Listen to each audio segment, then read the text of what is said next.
In this video, we are going to create an enemy that patrols a path, and if we drive towards it, it will stop and start shooting at us. And if we drive away from its detection range, it will start patrolling again and rotate accordingly to which way it is closest to rotate towards the position that it wants to drive towards. This video is part of the series of videos about creating a 2D top-down tank game. We will explore different features of this game, each as a standalone video. Hi, I'm Peter and welcome to Sunny Valley Studio Tutorials. In the previous video, we have created a simple static enemy that rotates its turret to simulate patrolling behavior, and if we drive into its range of vision, it will start shooting at us. Now, to create this behavior, our static enemy has default enemy AI script on it, and it uses what we call behaviors of our AI. Now, our default enemy has a very simple script that decides if detector.target is visible, we are calling the shoot behavior, else we are calling the patrol behavior, and I have called it a strategy pattern. So let me explain briefly what is a strategy pattern.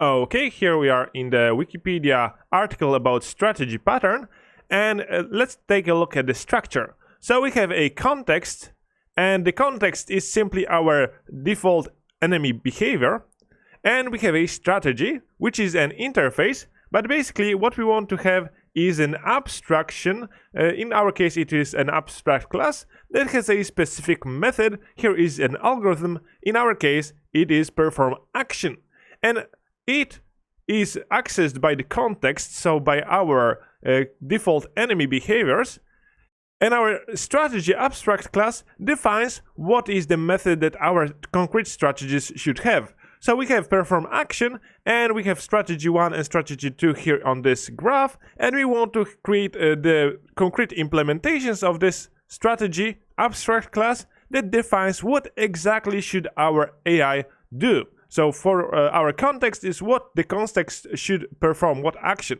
Now the idea here is that we decouple the implementation of specific strategies from our context through this abstraction, so in our case the abstract AI behavior class, so that we can implement much more behaviors, pass it to our context, and the context will not mind the changes because it doesn't really know what kind of strategy we are passing it.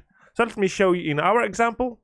Here we are in our default enemy AI, and it has access to AI behaviors, which are our strategies, and based on the detector result, so if the target is visible, we want to call the shoot behavior, else we want to call the patrol behavior, so patrol strategy and shoot strategy, but our AI doesn't really care what the strategy does. It only passes to it the tank and the detector. And let me show you what the AI behavior is. So AI behavior is the abstract definition of a strategy, and the strategy is called perform action. And our default enemy AI simply calls this perform action. Now we have our AI patrol static behavior, which defines the action, which is simply to patrol statically, so to rotate our turret depending on the random direction. And our AI shoot behavior simply constantly rotates our turret towards our player, and if our player is inside the target, so the target is in the field of vision of our enemy, we can perform a shot so that we can ensure that our enemy performs a shot wisely, so when our player can get hit, so it just simulates the intelligent behavior. Now, what does it mean for our patrolling behavior, for our enemy that would move around our map and patrol our area? Well, this only means that we can implement another AI behavior, specific behavior, and we can make our default enemy use this behavior instead of the static patrol behavior, and it will work just fine. So we have created kind of a extendable system. We can, by creating a new class, extend the functionality of our enemies. So I hope this clarifies a bit the architecture behind our AI system. This is a very simple system. So to implement our patrolling behavior where our enemy is moving, we will need to have some kind of path that our enemy can follow, and an AI behavior that will extend the abstract AI behavior that will perform the action, so make our enemy rotate towards the point, drive to it, and then change to the next one when it arrives there. So we are going to start from creating the path class that will depict the path that our enemy can follow. So let's go to our AI in the scripts folder, let's right click, create a new C# script, and let's call it patrol path. Okay, let's open it up in Visual Studio. Okay, let's delete the update and start methods, and I'm going to paste a list of transforms, which will be patrol points equals new list of transforms. So this will be a list of transforms that will be our points of interest toward which our enemy tank will drive to patrol the area. Now beside this, I will want to have a couple more fields here, so let me paste those. First of all will be the length of our patrol points, so that we want to get the size of our list. If our length is equal to 0 or 1, we will not trigger the behavior of our tank. And we will want to depict this path so we can see what it is. And to do that, we will want to have gizmos parameters. I have used attribute header to divide those two lists and length from those gizmos parameters. And this will be simply the color of our point, which will be set by default to be blue. The point size, let me set it to be something smaller, like 0.3 f. And we will have the color for the line itself so that we can paint what our path will look like. Now to paint our points and our lines so that we can see them, so we can debug them for others to see what will be the path of our tank, we will create an onDrawGizmos method. And this will allow us to draw our points and lines. And we are going to first check if our patrol points.count is equal to 0, we are going to then return. Now else, we are going to simply loop for each point, starting from the last one, so I equals patrol points.count -1. If I is greater than 0, we are going to reduce it by 1 to get the previous point. Now, if the point is equal to null, we are going to simply return next. If our patrol point is not equal to null, we are going to set the color to points color, and we are going to simply draw a sphere in that point's position with the point size. If we have our count equals 1 or I equals 0, we are going to return. Now, to draw a line, we are going to set the gizmos color to be equal to line color, and we are going to draw a line from our patrol point I position to our previous point, so patrol point I -1 dot position. And at the end, if our patrol points.count is greater than 2, so we have 3 or more points, if we are considering the last point on our screen, we want to draw a line between the last position and the first position on our list. So between the last patrol point and the first patrol point to create a closed loop. Let's save this. Let's go back to Unity to test this behavior. Okay, I will duplicate the static enemy and I will drag it using the move tool in our scene view somewhere, here for example, and I'm going to rename it to patrolling enemy. Okay. Now I will want to create a patrol path game object here, but I do not want to create it inside our tank because it will be moving with our tank. So I will create it inside our patrol enemy, and I will call it path or tank path. Okay, and I will add here our patrol path. Make sure that the transform is reset. Great. So now what we can do is we can create here a couple of points. So empty points, let me call it point maybe 1. And I'm going to make sure that it is in our tank position. I'm going to duplicate it and I'm going to drag it to this corner, and I'm going to duplicate it and I'm going to drag it somewhere here. Now, to visualize this, we are going to simply add those points to our list, patrol points list. And as we do it, we will see that our path is appearing. Now, we have a bit of an issue where our path has created a triangle. So I will add our second point as the last point of our path. So now our enemy will drive towards this point, drive here, and drive back and towards the first point again. So this will create our path. Now, this is not the end of the implementation of our patrol path, because we will need to have some behaviors here to get the next position. So let me go back to our patrol path script. Okay, and first of all, we will create a new struct that we will pass to whoever is calling this method.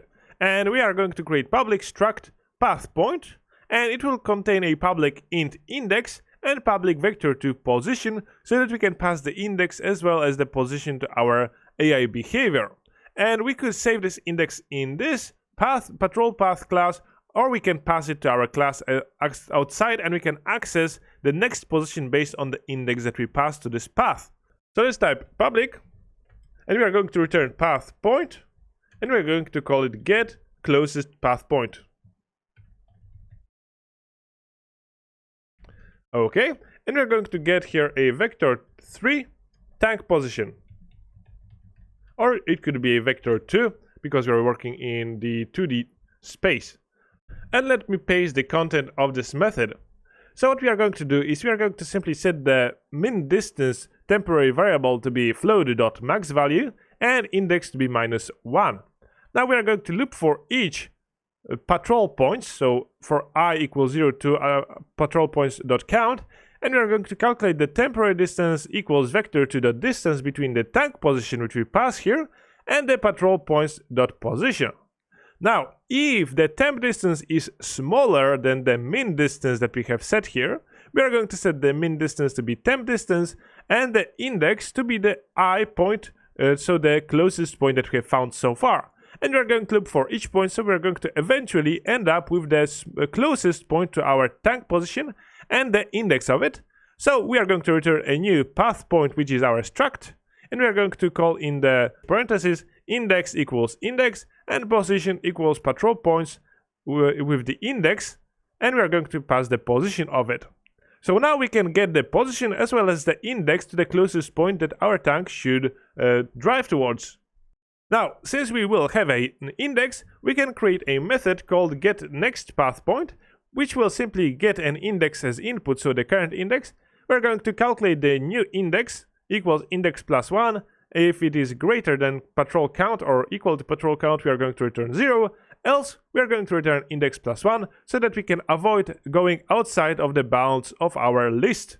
And if we get the next point, we're going to simply return the path point, new index, and the position, which is the new position. And that's basically it for our patrol path class. Let's save it. Let's go back to Unity. So now we have our path. Our enemy knows about this path. So now what we will need to do is create a new C# script, which will be a new AI behavior. Let's call it AI patrol path behavior. Okay, let's delete the start and update methods, and we will need to have a couple fields here, so I will paste those. Now, first of all, we will need to have a reference to our patrol path, from which we will get the reference points to which we should drive our tank. Next, we will have the arrive distance, so this will be the distance to which we will check, and if our tank is close to the patrol point that we want to reach, we are going to get the next point and start driving towards it. Next, we will have the wait time. So our wait time will be the wait time which our tank waits in the spot before it gets the next point on our path and before it tries to drive towards it. Now, when we are waiting, we are going to set the isWaiting flag to true to make our tank simply stand still and wait. Next, we are going to have the current patrol target position, which will be the position towards which our tank should drive, and we are going to have this boolean flag is initialized. If our tank is not initialized, we are going to get the closest position to it. If it is, it will have the current index of the point and the current patrol point, so it will be able to drive towards that point, and if it reaches it, it will get the new index and the new current patrol target point. So let me show you how we are going to use those parameters to implement our behavior.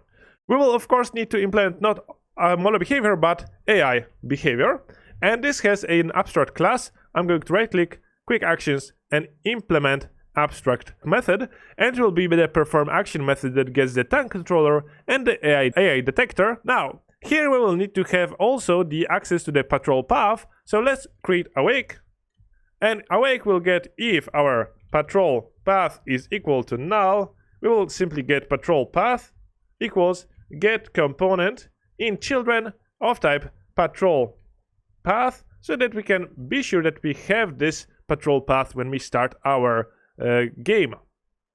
Now let me show you what we are going to do in the perform action. First of all, we are going to check if is waiting is false. Next, we will need to check if our patrol path.length is equal to 0. If it is, that it means that we do not have any points to reach, or actually we can check if this is smaller than 2. Now if it is smaller than 2, we have only 0 or 1 points on our patrol path, so we are going to simply return. Our tank will not do anything in this case. We could of course debug.log that our tank has no path to follow, so it will not follow any path. Second thing that we will need to do is we are going to check if our tank is not initialized. So if our path is not initialized, we are going to call this code, which simply sets the initialize to be true at the end. We are going to get the current path point by calling the patrol path.getClosest path point by passing the tank transform position. So we are going to pass the tank position and we are going to get the struct patrol path point. And we can get the current index from this patrol path point, and we can get the current patrol target, which is simply the vector2 position of our point of interest that we want to drive towards to. Great. So now we have our patrol target. What we will need to do is we are going to check if the vector2.distance between the tank position and this current patrol target is less than arrived distance. So if we have arrived to this point, we will need to call isWaiting to true, and we want to create a wait coroutine and return before we start getting another point. So let me paste the coroutine here. Wait coroutine will simply yield return a new wait for seconds, the wait time that we set, and it will get the next path point by calling the patrol path.get next path point that we have implemented a while back. It is passing the current index, and it is getting simply the next path position and the next index.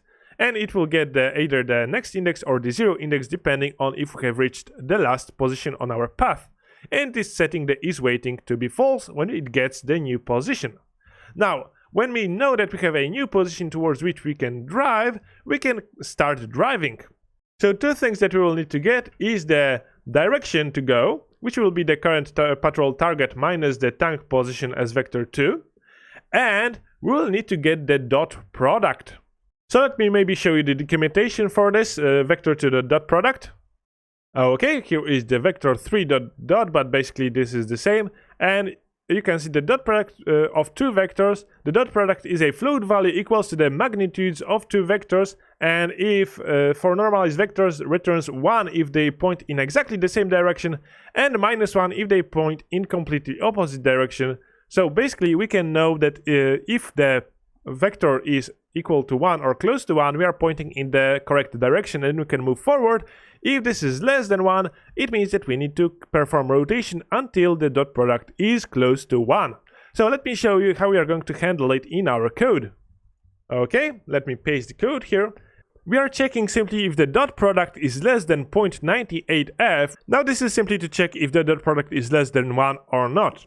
If it is, we are going to call handle move body, and we are going to move forward as well as to rotate. And to find out should we rotate to the right or to the left, we are using the cross product of vector3, and this isn't as well described in the documentation as was the dot product, but basically what we get is the perpendicular vector to those two, and if its value .z is greater than 0, we should go to the left, so -1. If this z value is less than 0, we are going to want to rotate to the right, so we are going to pass 1 as the handle move body vector. So this is how we get the direction in which should we rotate, so which is closest. Should we rotate to the right and we are going to get faster to this concrete direction, or should we go to the left? And if our dot product is greater than 0.98, this means that we can simply go up, so we can pass 0, 1. We are going to only use forward direction to move our tank. So this part is responsible for movement of our tank. This part is responsible for checking if it has arrived to our destination, and this part is checking the initialization, so we could extract 3 different methods from it to make this method shorter. But for now, let's save our script and let's go back to Unity to test it. Okay, now I would like to disable our static enemy because our patrolling enemy will be able to collide with it, and I'm not sure how it will handle the corners. So our patrolling enemy right now, it has the default enemy AI and has shoot behavior and patrol static behavior. We want to remove the static behavior and we want to pass here the AI patrol path behavior. We want to assign the path here to the space here so we can get the patrol tank path and we can assign it here. We need to assign now the patrol behavior that is missing from our default enemy AI to be AI patrol path behavior. Great! And now, with all those changes, we should be able to press play and let's see if our tank is actually moving through this path. And you can see that it has started moving and now it will reach this point. It will start rotating here. I think it will spot our player. If not, it will rotate around, go to this point, go back to this point, and I can see that we are not painting the first point, so we will adjust this in our script.